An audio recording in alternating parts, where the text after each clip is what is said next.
What would you do if every night your cries for help went completely unheard, no matter how loud you screamed?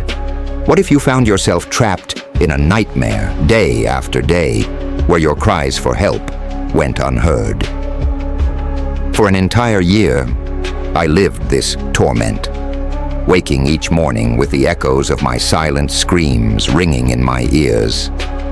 As I navigated through the chaos of this ever-expanding crowd, I learned profound lessons about isolation, despair, and the strength to confront my fears.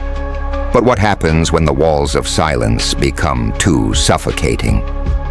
How would it feel to stand in the middle of a crowd, only to realize that no one even knows you're there? It all started innocently enough. I drifted into sleep, expecting a reprieve from reality, only to awaken in a bustling plaza filled with strangers. I tried to shout for help, but my voice drowned in the noise, unheard by the mass of faceless people surrounding me. Why does the world feel so isolating, even when it's crowded? Each night, the plaza became a little more chaotic, and my heart sank deeper into the abyss of despair. How do you break free from a silence that feels louder than any scream? What if every attempt to call out for help only made your voice fade more? Could you handle the growing silence? With each passing night, the crowd swelled, and so did my panic. I felt like a ghost, wandering among the living but utterly invisible. The more I screamed, the more my voice faded, as if the very act of crying out weakened me.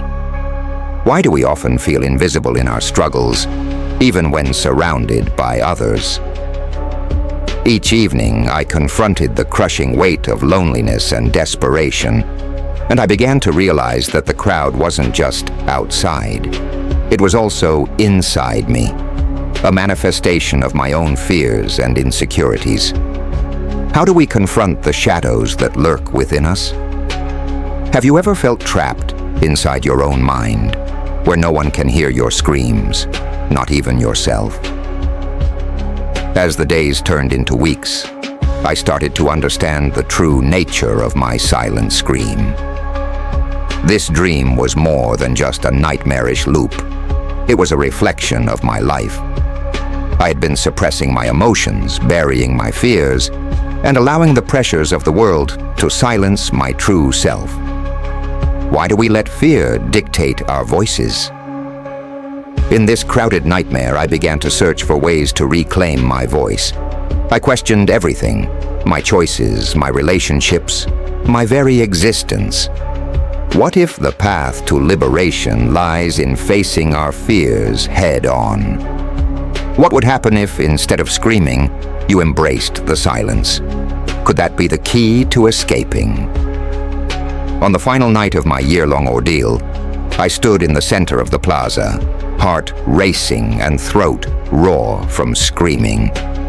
I closed my eyes, took a deep breath, and let out a soundless wail that resonated deep within me.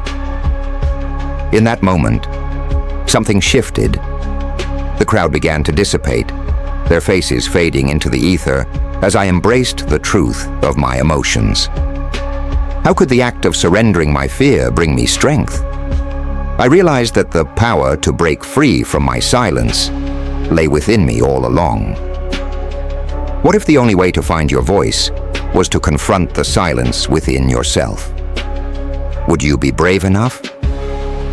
As I awoke from this harrowing dream, I carried with me the lessons learned from 365 days in silent scream. I learned that voicing my fears is not a weakness, but a profound act of courage. It's essential to confront the inner chaos and reclaim the power of our voices. How can we begin to speak out against the silence in our lives? Join me in this journey of self-discovery. Reflect on your own silent screams. What fears have you been holding back? Let's take the first step together. Share your thoughts in the comments, and remember, your voice matters. You are not alone. Embrace your truth and let it be heard.